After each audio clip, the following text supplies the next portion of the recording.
Sejam bem-vindos, queridos, amados de Deus. Nós vamos para mais um estudo nessa quarta-feira. Vamos continuar o Sermão do Monte de Jesus, estudando as bem-aventuranças. Essa bem-aventurança é muito importante para a gente já começa a ter algumas mudanças em relação ao discurso de Jesus. Mas antes de a gente estudar a bem-aventurança de hoje, eu quero chamar você primeiro para a gente orar e depois nós vamos recapitular um pouco do que a gente estudou até aqui, tudo bem? Então oremos. Pai, muito obrigado porque estamos, ó Deus, aprendendo mais da Tua Palavra. Conduz-nos, ó Deus, no entendimento da Tua Palavra, para que possamos, ó Pai, ter o sentimento, a atitude, mas principalmente sermos semelhantes a Jesus, termos o reflexo do caráter de Jesus em nossas vidas. Assim nós oramos em nome de Jesus. Amém. Bom, nós aprendemos até aqui algumas coisas sobre bem-aventuranças. Primeiro, bem-aventurança significa a verdadeira felicidade. Então, bem-aventurado, ou seja, feliz. Então, aquele que segue as bem-aventuranças vai encontrar a felicidade. Lembra que a gente conversou em uma delas? Felicidade não é causa, felicidade é resultado. Então, eu busco a causa para me encontrar o resultado. E Jesus diz que bem-aventurado e vai dizendo o que é ser uma bem-aventurado. Segunda coisa muito importante. Nós não podemos separar as bem-aventuranças. Então não existe bem-aventurado que tem fome e sede de justiça e uma outra pessoa é bem-aventurado porque é manso. Na verdade, todas as bem-aventuranças compõem uma só pessoa, que é o caráter de Cristo em nós. Então é a junção que faz, a totalidade das bem-aventuranças que faz o verdadeiro caráter cristão. Todo cristão precisa ter todas elas ao mesmo tempo. É claro, pode acontecer de uma ser mais destacada, porque nós não somos pessoas perfeitas para ter a bem-aventurança de forma linear e perfeita. Mas todas elas compõem o que é a gente ser realmente um cristão. Com base nisso, a gente pode dizer o seguinte, que ser misericordioso é um caminho meio que lógico para a gente, né? É uma coisa que iria acontecer naturalmente, porque faz parte de tudo isso, das bem-aventuranças. Por quê? Uma pessoa humilde de espírito, lembra como é que é? É uma pessoa que está preparada para se esvaziar, porque ela não olha mais para dentro de si, mas ela olha para Deus, para a perfeição de Deus, e aí ela se sente perdida.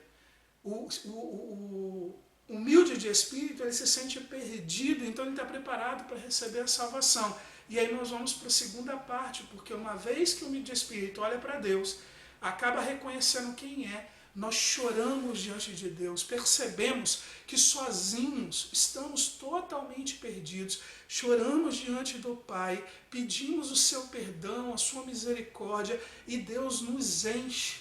Reconhecemos o nosso próprio pecado, a nossa pequenez, a nossa perdição, e aí Deus nos enche, a isso nós chamamos de conversão.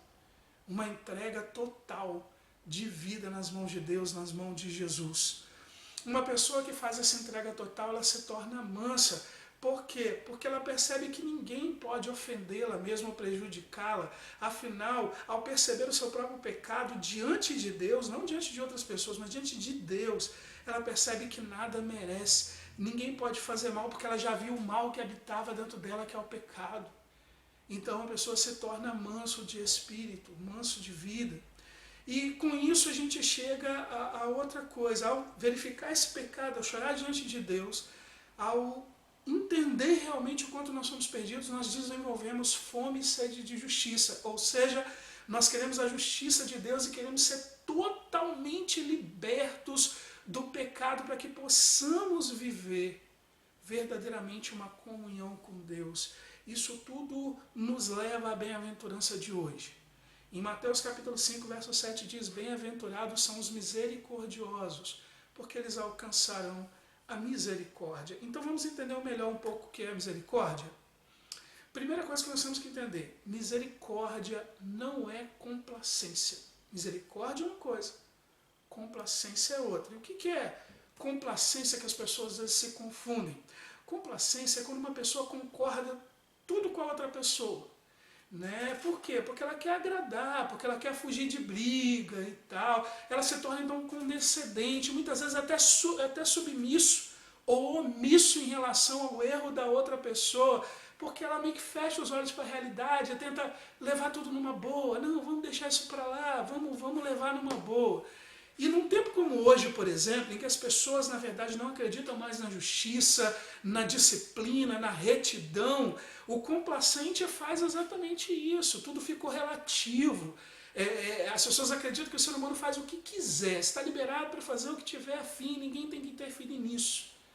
Nós temos isso preso. Acho que um exemplo para ficar isso muito claro, por exemplo, é quando você encontra uma mãe. Você encontra uma mãe e essa mãe, o filho dela está fazendo várias coisas erradas, às vezes está até cometendo crime, mas a mãe sempre passa a mão na cabeça, ela tenta justificar tudo. E ela diz que é um amor, que é misericórdia. Não, não é. Isso é complacência, é condescendência. Ou aquele marido que a esposa é uma pessoa grossa, é uma pessoa que fala com os outros de uma maneira grossa, ou faz uma série de coisas erradas. E o marido também, não, ela é assim mesmo, nós temos que entender e tal, e vai deixando tudo por aí, as coisas vão acontecendo. Isso é condescendência, não tem nada a ver com ser uma pessoa misericordiosa, amável e tudo mais. Há uma confusão. Ou mesmo uma esposa, que o marido muitas vezes é um bruto, ele é mal educado, às vezes até agride ela com palavras e muitas vezes até de forma física. E ela também diz, não, mas ele me ama, é que ele está muito estressado, é que essas coisas acontecem. E outras coisas que as pessoas costumam arrumar como desculpa. Então vamos entender, nada disso é misericórdia, nada disso tem a ver, isso é condescendência, isso é complacência, mas não é misericórdia. Isso faz com que as pessoas confundam o misericordioso com alguém que aceita as coisas erradas, que aceita a desobediência para a lei, que aceita desobediência de pecado, que aceita as coisas e diz assim, não, é que essas coisas acontecem, vamos seguir em frente, deixa isso para lá e tudo mais. Não, não confunda as coisas. Não confunda as coisas. O misericordioso, ele também quer as coisas do jeito certo. E eu vou dar um exemplo muito fácil e simples da gente entender. A Bíblia diz que Deus é misericordioso. Você já imaginou Deus aceitando o pecado? Deus aceitando a pessoa fazer as coisas contra a lei? Deus aceitando a pessoa ser mal educada? Deus aceitando a pessoa ser violenta, grosseira e tudo mais? Você já imaginou um Deus assim? É esse tipo de Deus que nós seguimos? Claro que não. Deus quer as coisas do jeito certo, dentro da lei, da ordem, principalmente dentro dos mandamentos dele. E ele é misericordioso. Então entenda, misericórdia não tem a ver com complacência. Segunda coisa que nós vamos aprender sobre misericórdia é que misericórdia e graça são coisas diferentes. Por exemplo, em 2 João 1,3, o apóstolo nos diz: graça, misericórdia e paz da parte de Deus Pai e do Senhor Jesus Cristo, o Filho do Pai, seja convosco na verdade e no amor. Olha só que interessante, João, ele faz diferença, ele fala de graça e misericórdia como coisas diferentes. Pesquisando um pouco, encontrei um teólogo, pastor inglês já falecido, Martin Lloyd Jones, e ele define essa diferença da seguinte forma: a graça é especialmente vinculada aos homens em relação aos seus pecados. A misericórdia ela é associada aos homens em relação à sua miséria. O que significa isso? Usando essa definição do pastor Lloyd Jones, significa que a graça lida com o nosso pecado, na totalidade do pecado. É pela graça que nós somos salvos, mas é pela misericórdia que não somos consumidos.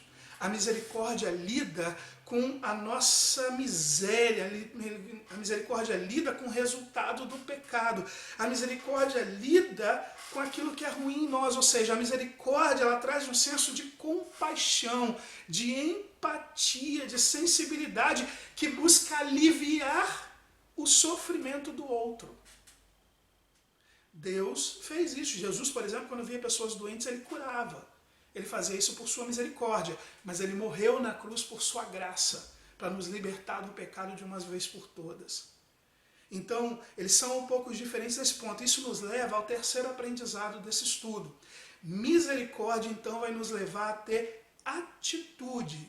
Ora, Se misericórdia é um senso de compaixão, de piedade, consequentemente, olhando o sofrimento de alguém, uma pessoa misericordiosa ela não consiga ficar indiferente. Ela quer aliviar. Ela faz algo para aliviar esse sofrimento. Então é lógico que uma pessoa misericordiosa ela sempre vai executar ações de misericórdia.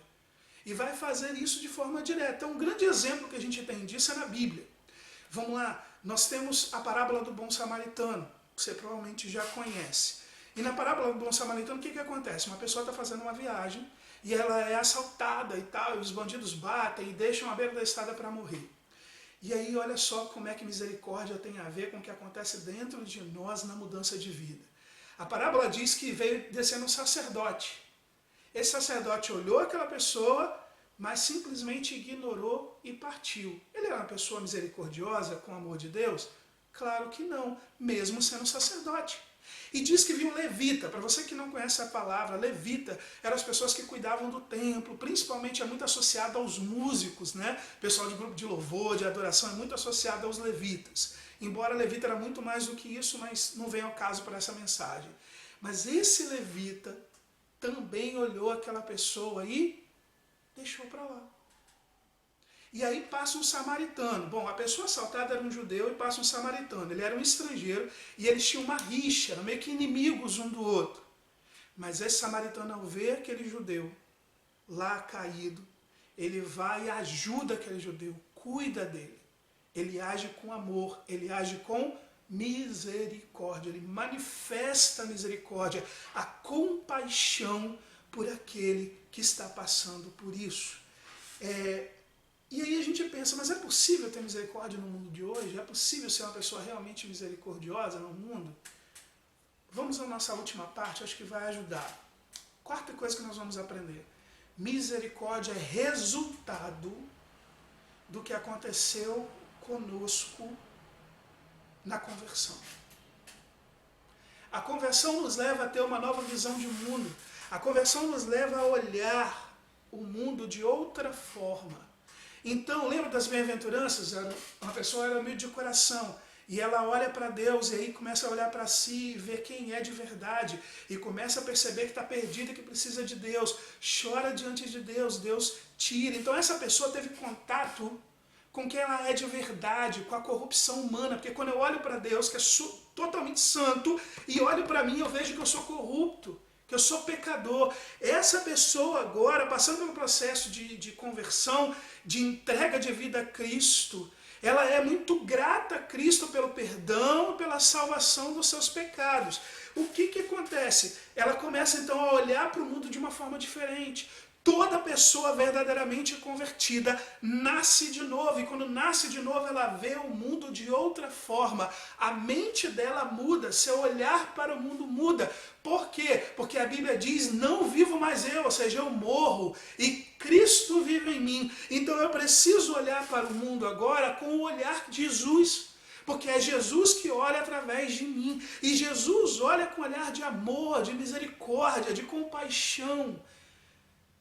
Isso tem que acontecer comigo. Então o que vai acontecer? Ao invés de olhar para as atitudes das pessoas com aversão, com julgamento, se eu olho pelo olhar de Jesus, eu olho com misericórdia. Eu olho para as pessoas e vejo, essas pessoas que estão fazendo isso precisam conhecer a Deus, como um dia eu também precisava. Então a gente passa a não enxergar apenas o ato errado da pessoa, ficando julgando, se colocando na posição de juiz, de acusador. Na verdade, nós passamos a enxergar as pessoas que agem contra a lei de Deus, que agem de forma errada em relação aos outros, que agem de forma violenta e tantas outras coisas. Olhamos para essas pessoas e vemos que elas simplesmente são controladas pelo pecado e pelo diabo. E ao enxergar isso, a minha atitude em relação às pessoas muda. Por quê? Lembra da palavra do credor incompassivo? Eu recebi perdão e agora eu olho para outra pessoa que precisa também de perdão. Eu já recebi. Então eu olho diferente para aquela pessoa, eu já não julgo aquela pessoa. Eu olho para aquela pessoa e digo assim, ela precisa do perdão que eu já tenho. E de alguma forma eu quero fazer com que essa pessoa conheça esse perdão de Deus. esse amor de Deus, quero ajudá-la. Isso nos torna capazes, queridos, de fazer diferença entre o pecador e o seu pecado. O pecado, a atitude errada é uma coisa, mas a pessoa, ela é simplesmente escrava desse pecado. Todos que são escravos do pecado são dignos de compaixão. E todos que são libertos do pecado, por olhar para as pessoas, depois do novo nascimento com o olhar de Jesus, começam a entender que aquela pessoa é digna de compaixão e de misericórdia. Isso é fácil? Claro que não. É um teste muito difícil. Porque as pessoas continuam fazendo mal a nós. Elas continuam tentando nos atingir e trair e tantas coisas que acontecem. Não é fácil. Eu quero ir para o fim dessa mensagem deixando para você um pequeno vídeo. Gostaria que você assistisse ele. Porque em vez de eu ficar falando muitas coisas, eu quero mostrar para vocês a atitude de uma pessoa que verdadeiramente entende, crê e se entregou a Jesus. E esse vídeo é um vídeo real, é de um caso real. Eu quero que você veja esse vídeo, por favor, e depois a gente conversa.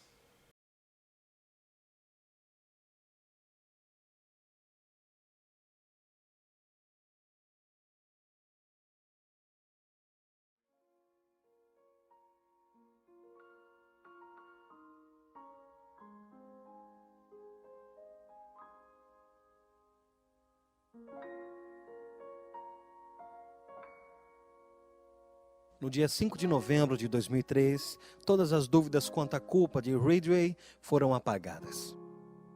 Ele assumiu a culpa pelo assassinato de 48 mulheres. Ele concordou em cooperar com as investigações sobre suas vítimas e o local onde seus restos mortais poderiam ser encontrados. Fazendo assim, ele evitaria o julgamento e a possível pena de morte. Como você se declara diante da acusação de homicídio qualificado em primeiro grau, como descrito no processo 1, pela morte de Wendy Lee Caulfield? Culpado. Como você se declara diante da acusação de homicídio qualificado em primeiro grau, descrito no processo 2? Culpado. Culpado. Culpado. É como se ele não tivesse um pingo de remorso pelo que fez. Sabe, ele matou tanta gente que nem ao menos se lembra quem eram, como eram. Eu simplesmente não consigo acreditar que alguém tenha matado toda essa gente e não se lembra deles. Nem os parentes enfurecidos de suas vítimas que foram convidados a se pronunciarem no tribunal no dia em que Ridgway foi sentenciado à prisão perpétua sem liberdade condicional no dia 18 de dezembro de 2003. Você disse que as lembranças de todas as mulheres que matou foram apagadas. As nossas não foram. Você disse que elas não significavam nada para você, mas ela significava tudo para nós. Ela era uma mãe, ela era uma esposa, ela era uma irmã, e nós sentimos a falta dela. Gary Ridgway permaneceu sentado com um semblante inexpressivo. Familiares de suas vítimas o amaldiçoavam e o ridicularizavam. Ele é um animal. Eu desejo que ele tenha uma morte demorada, sofrida e cruel. Ele vai para o inferno, que é o lugar dele. Mas o seu semblante enrijecido começou a se despedaçar, quando o pai de uma de suas vítimas apareceu, para surpreendê-lo com uma dose de bondade humana. Sr. Ridgway, há pessoas aqui que lhe odeiam. Eu não sou uma delas. Você dificultou para mim a prática daquilo que eu creio, que é o que Deus quer que eu faça, que é perdoar. Você está perdoado.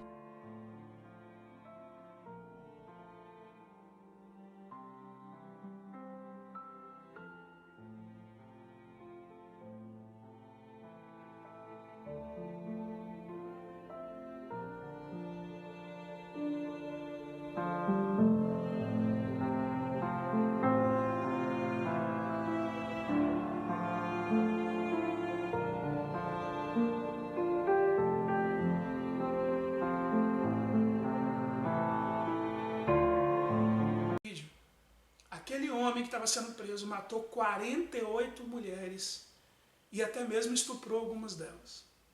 Todas as famílias o amaldiçoaram e fizeram mal, e você vê que ele não estava nem aí para ninguém.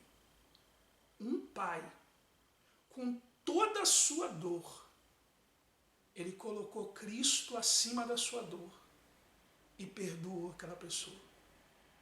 Será que você conseguiria perdoar alguém que matou, ou que estuprou, ou que fez algum mal a você?